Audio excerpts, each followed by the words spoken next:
Minority Leader Kevin McCarthy. And Leader McCarthy, let's start with the budget from yesterday. How'd that go over in the House? Well, it's like most presidential budget. Lays out a framework of where the administration wants to go. The House will now have to do their work. The concerning I have is yesterday the news I heard where the Democrats may not even propose a budget on the House floor. And that would be the wrong approach to take. Why would they do that, and what would it mean?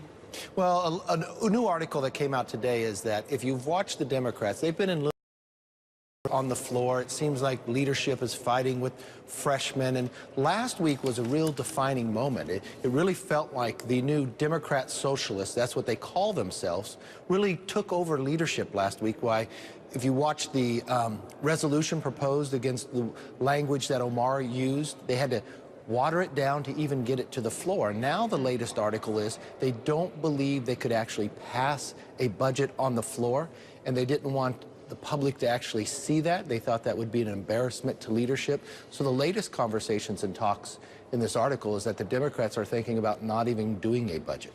You know, you've had some experience with trying to wrangle cats in the past. You got any advice for Nancy Pelosi on this front? I mean, she took flack even yesterday when she said she doesn't want to move to impeach the president. Now, what she said was correct. How can you impeach somebody over not having broken any rules for impeachment?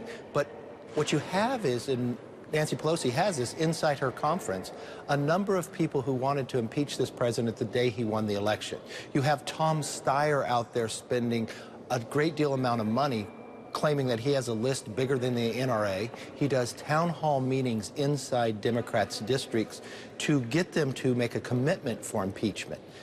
So I think what Nancy Pelosi, Speaker Pelosi, was trying to do is tell her conference this is the wrong path to take. I believe it's wrong to do, and try to slow the train down because they have no basis for impeachment, but they just want to do it for a political reason. Leader, I thought that too, and you know, I'm a caring guy, and this morning I was trying to offer condolences to some people that will remain nameless about about not impeaching Trump, but then I saw why some people may be just laying in the weeds.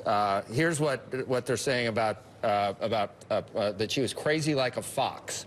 According to one Democratic congressional aide, to me, she's laying the foundation to impeach, saying, I didn't want to do it, but the things that came out are so heinous that I have no choice. So I think that maybe you're not necessarily looking at it at face. I think she's got some ulterior motives, and the people that I was trying to console didn't seem concerned at all. So I think that maybe they just think this is part of a way of lulling you into a set. Do you think that's it, or you really don't think she's going to want it? We don't know.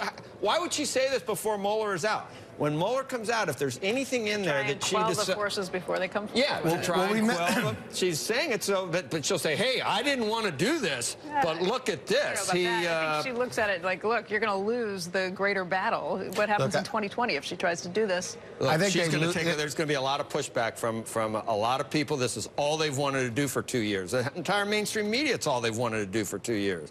Yeah, and if you look at some of her members, like Congressman Nadler, chairman of Judiciary, he's been wanting to impeach this president from the day of the election. He says he doesn't want to either. But if you watch what he's been doing, he's been downplaying the Mueller investigation, because what they are finding now is there is no collusion. If you watch, we're coming up on the 2-year anniversary of Adam Schiff saying that he has proof. He has conclusive proof that he's never produced, even before they had all the investigations. You know something about Mueller? How do you know there's...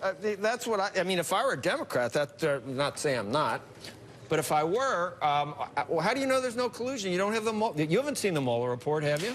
I have not seen the Mueller report, but what I have heard all the way through, the investigations in the House and the Senate, the hundreds of interviews they've gone through, the millions of dollars that have been spent, and both sides, Republican and Democrats, say there's no collusion going forward. There's no evidence in the process. Nancy Pelosi says unless there is some much more significant evidence. Well, of course, Nancy's going to say that because you have Tom Steyer's doing town hall meetings. He did one in Congressman Cummings' district. He did one in Nadler's district, all before you had the Cohen hearing. Now think about the Michael Cohen hearing. There were new questions that arose, and the whole point of why you have a investigation, of a Mueller investigation, it was all premised on the idea that Cohen had gone to Prague, which he said he did not. But that's when the Democrats paid for the Russians for this whole dossier that's not true. But that was the foundation of that, of why they believed there was collusion. And now that got knocked away. But you also have raised a lot of other questions, even about that own hearing. We now find that Adam Schiff's own staff went to New York 4 times, spent more than 10, 14 hours with this witness.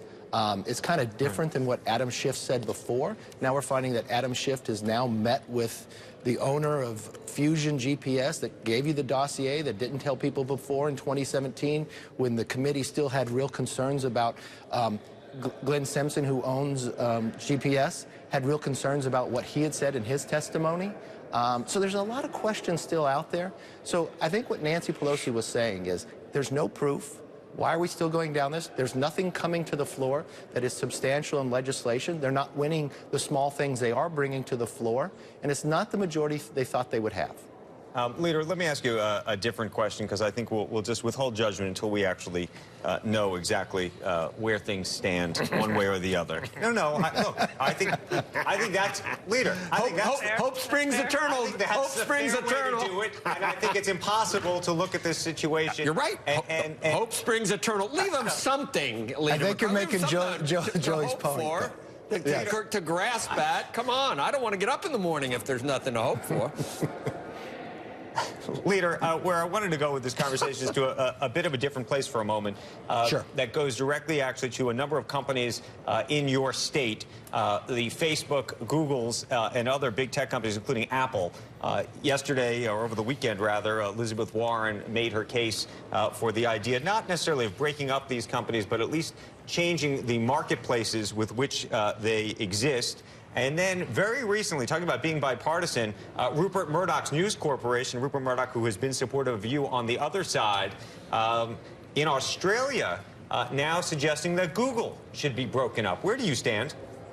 Well, I think there's real concerns, and if you watched in the last Congress where I was majority leader, I brought almost every single CEO into Congress because I do have real concerns. 90 to 95% of all searches on the internet go through Google. If you go on the second page, you lose about 90% of the eyes. Inside, when you start to type in what you're searching for, that query where it gives you about 3 to 4 options, if you put something negative in there, subliminally, that'll be the first place you go to. There's concerns that I had as a Republican in California 2 weeks before our primary. If you put in the California Republican Party, it said our ideology was Nazism. If you watch what they did, and the concern, especially after the last election, where many people were upset at the Google meeting because Hillary did not win, and you've heard the other options what's inside Google where they tried to direct or utilize it for turnout, for certain people to turn out, or what was popping up if you typed in the word idiot, how often you'd try to bring in somebody on the Republican side within there. There are real concerns about that. I don't believe that it has to be broken up. I believe in competition, and we want to make sure we have fair competition. But also, are these companies becoming a different form of a type of company? Are they a media company? Are they a content company? In those elements, really the law applies to them differently. And those are the concerns we have. That's why I think it's very important they all come before Congress. But I believe you're wrong about Elizabeth Warren. She said she wanted to break them all up. Leader McCarthy, I want to thank you for your time today. Always good to see you. Thank you. Okay, coming up, when we return, a lot